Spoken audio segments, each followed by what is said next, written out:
السلام عليكم حبايبي، عاملين ايه؟ يا رب تكونوا بألف خير وصحة وسعادة، ويسعد قلوبكم، يحقق لكم كل اللي بتتمنوه. بسم الله الذي لا يضر مع اسمه شيء في الأرض ولا في السماء، وهو السميع العليم. ومعانا النهاردة حاجة حلوة جميلة، يلا بينا ونقول بسم الله الرحمن الرحيم ونبتدي الفيديو بتاعنا.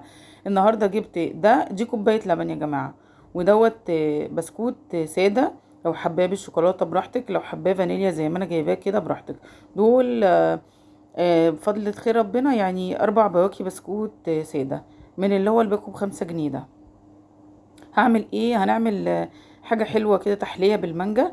عايزة تسميها تشيز كيك زي ما بيسموها، بس طبعا التشيز كيك بيبقى فيها جبنة وكده، وبتتعمل برضو بالبسكوت من غير كيك ولا حاجة. بس انا عملتها بالطريقة ايه السهلة البسيطة ديت، ان شاء الله تعجبكم وتنور رضاكم.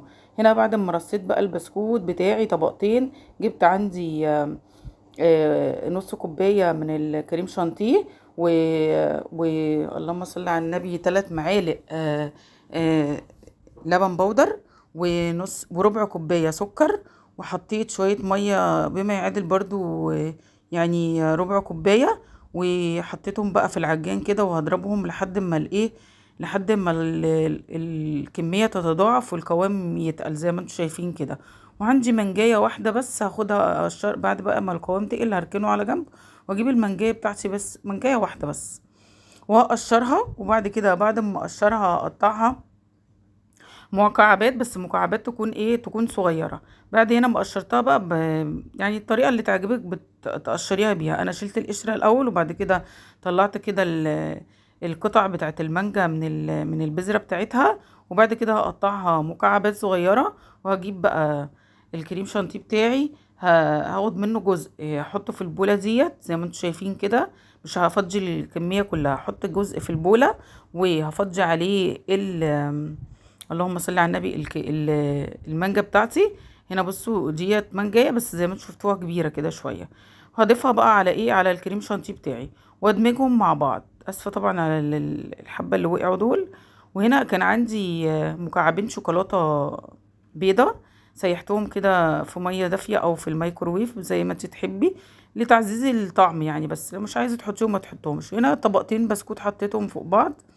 وبعد كده بعد ما دمجت بقى الكريم شانتيه بالمانجا، حطيتهم على وش البسكوت، ودخلتهم في الفريزر او في التلاجة لو عندك وقت. وهنا كان عندي بقى ايه، مانجايه تانية. كنت برضو قطعتها، بس عملتها ايه من غير ولا نقطة مية كده، وفرمتها في الكبة. ودي معلقة جيلاتين، حطيتها في مية سخنة، وهدوبها بقى لحد ما اتأكد انها دبت تماما. وبعد كده هاخدها فين، هاخدها على المانجا اللي انا عملتها بيوريدي، وهبص هصفيها كده بالمصفى الصغيره ديت عليها، وادمجهم مع بعض بقى. وبعد كده بعد ما حطيتها في التلاجة في الفريزر بتاع نص ساعه، طلعتها ووزعت عليها المانجا زي ما انتم شايفين كده، بيوريه المانجا. آه طبعا، واخدها تاني احطها بقى في التلاجة شويه برضو بتاع نص ساعه او ساعه. وهنا كان عندي بقى بقيه الكريم شانتيه، قلت اما اعمل بيه ايه زي شكل كده جمالي، بدل ما تبقى ايه هي كده الصينيه جميله وفي منتهى الجمال، والطعم كان تحفه والله، بألف هنا وشفا. بس قلت اما اعمل ايه شكل جمالي كده يعني. يا جماعه طبعا انا بصراحه مش شاطره قوي في الحلويات، بس الحمد لله بفضل ربنا يعني بنعمل حاجات علشان تبسط الولاد، وبتطلع جميله في الاخر، وبتبسطهم فعلا.